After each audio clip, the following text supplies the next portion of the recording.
To akwai wani sharhi nake so na yi akan wasu maganganu da suka faru.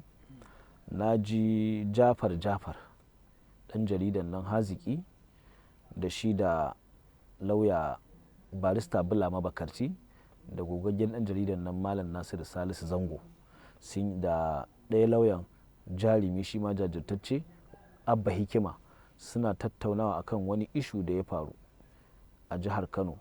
Akwai wasu yara da suke wasan barkwanci sun yi wata magana da ta shafi gwamna, ban sani ba gwamnati ce ta kai su ƙara, gwamnan ne da kankin kansa a matsayinsa na gwamna ya kai ƙararsu, ko wata hukuma ce ko wasu mutane ne masu kishin ko kuma kare muhibbar gwamna suka shigar da wannan ƙara. Wannan ban bibiya ba, harkar kotu ce, ni ba lauya bane ba alƙali bane, bani da masaniya akai. Amma abin da na ci karo da shi a social media su Nasiru Zango da naga suna tattaunawa to a kansa ne watakila zan iya cewa wani abu. Nasiru Zango ya wata magana yana cewa da Jafar yake cewa yana so ya nuna cewar yaran nan abin da suka yi ko hukuncin da aka yi musu kamar ba haka ya yi tsauri a fahimtar shi Jafar abin da yake kallo kenan.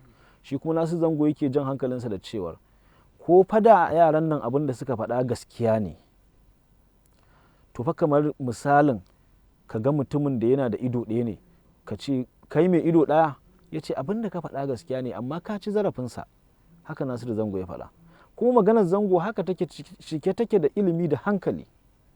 Kamar ka ga mutum ne gurgu ka ce kai gurgu, bai kamata ba, kai kanka a addinance ka san ka ci fuskarsa. Maganar Zango haka take.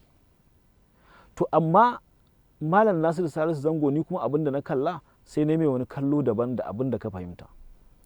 Akwai bambanci in zo in kalli mutumin da ya rasa hannu ko ya rasa kunne ko ya rasa kafa in kira shi da wannan siffar tasa ta tawaya, da ko mutumin da ya zo ya aikata abin da ransa yake so saboda biyan bukatar zuciyarsa. Kamar misali mutum ya zo ya tadda kayan wani da ba nasa bai sata, ina ga ba cin zarafi bane ba dan na kira shi barawo,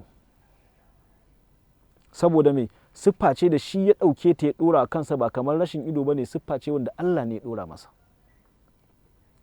Kamar in zo in kalli mutumin da ya taru wanda ya fi ƙarfi haka kawai ya zalunce shi, in ce azzalimi, walau a shari'ar musulunci, ban san a shari'ar zamani ba, ba na jin a shari'ar musulunci za a ce maka me yasa ka ci zarafinsa bayan a gaban ka yi zaluncin, siffa ce wanda shi ya siffanta da abarsa. Ka fuskance ni ai. To ni a haka na kalli maganar Nasiru Zango, shi yanda ya fahimce ta daban, ni kuma na ke ganin kamar akwai bambanci a iya fahimta ta Malam Amiru. Da fatan ka gane me nake nufi. To ta wannan fuskar kenan. Sannan ta biyu, su abin da yaran suka yi ake ta magana a kansa a gurguje, ana maganar sun faɗa wa gwamna wata magana wadda yake sun masa ba daidai ba. To ni in ni ne iyayen yaran ko kuma ina da hakki a kansu, tun farko zan ɗaukaka ƙara. Ana yanke hukunci, ni in ni ne zan ɗaukaka ƙara. Me yasa zan ɗaukaka ƙara? Saboda hukunci ne da idan an zartar da shi jikokinka mataran za a gaya musu. Kakanka an taɓa zane shi a kotu, ba wai adadin bulalar ko ciwonta ake kallo ba. Saboda haka zan ɗaukaka ƙara. Kuma tunda Allah ya sa yaran nan musulmai ne, shi wanda ake zargin sun ciwo zarafi musulmi ne, zan ɗaukaka ƙara mu mai da kes ɗin kotun musulunci. A nan za a yi ta ƙare, saboda duk wani kundi da ya hana a yi wani ƙazafi bayan alƙur'ani ne. Aya ce sukutum da guda. Bismillahirrahmanirrahim. Wallazina yarmuna almuhsanati thumma lam ya'tu bi arba'ati shuhada'a fajliduhum 80 jalda wala taqbalu minhum shahadatan abada wa ulaika humul fasiqun. Shi Allah ba bulala 20 yace ai ba. Idan ta tabbata yaran nan sun yi wa Ganduje ƙazafi, su kansu waɗanda suka shigar da ƙara ko shi kansa mai girma gwamna Ganduje, ina ba shi shawara, idan ta tabbata yaran nan ƙazafi suka yi masa, ba hukuncin su bulala 20 bane ba, in suka tafi kotun musulunci su kansu ɓangaren Gandujan za su iya tafiya kotun musulunci su ce da kotun ba su yadda da hukuncin ba, domin mai hukuncin ƙazafi bulala 80 ne. Idan an je kotun musulunci, annabi ya faɗi yadda za a yi, da alƙur'ani ya ce a bulala 80, annabi ya faɗi ya za a yi, sai ya ce albayyinatu alal mudda'i. Su yaran nan a maganar da ake zargin su ita ce ƙazafin, tunda na ji wani ba'ari na cikin zancen nasu, ban sani ba cikakke ne ko duka ne ko ba duka bane Allahu alamu, amma dai a ciki sun faɗa da wani yare da suke amfani da shi ba larabci ba, shi ba hausa ba, dai in gausa dai haka. A ciki sun ce mijin gwaggo, sai su ɗauka ƙara, shin ƙazafi suka yi masa, gaske ne wannan siffar da suka kira shi da ita mijin gwaggon ne ko ba mijinta ba ne. Tsaya ka ji baban Balaraba, gaske ne baban Balaraba ne ko baban Balaraba ba ne.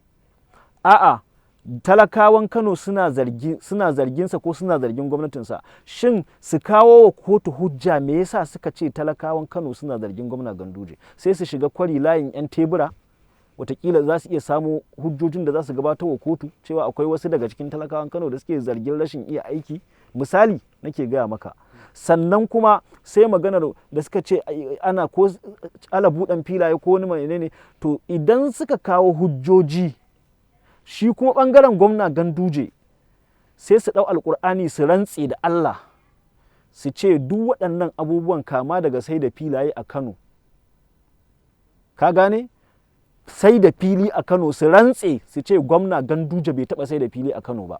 Idan ɓangaren gwamna suka rantse da alƙur'ani cewar gwamna bai taɓa sai da fili a Kano ba, to waɗannan yara ba hukuncin su bulala 20 ba a shari'ar musulunci, hukuncin su bulala 80. Kaga shi ma Gandujen ba a yi masa adalci ba.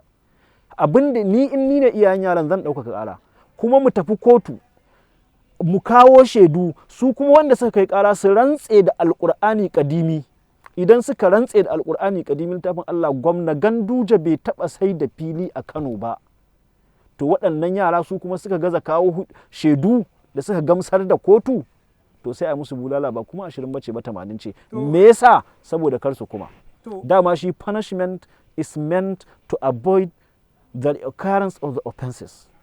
Shi hukunci ba ana yi ne don a tozarta wani ba, ana yi ne domin kar a maimaita laifi. Shi yasa nake jinjina ga waɗanda su kan suka shigar da ƙarar, da masu yanke hukuncin su ma ina jinjina musu, ina gode musu. Kuma in Allah ya kawo mai girma injiniya Abba Kabir Yusuf irin waɗannan kisa-kisan, musamman Amnesty International, naji ta yi wata magana, ina kiran Amnesty International ta ci gaba da gwagwarmaya, idan ta gaza ko kuma abin ya ci tura ta aje wannan kes ɗin kwantai, nan da Allah ya kawo mai girma injiniya Abba Kabir Yusuf, irin waɗannan kisa-kisan suna da yawa. Mai girma gwamna in Allah ya sa ya ci zaɓe, injiniya Abba Kabir Yusuf Allah ya sa a rantsar da shi, za a bibi irin waɗannan kisa-kisan bijahil Mustapha, za a yi wa kowane ɓangare adalci.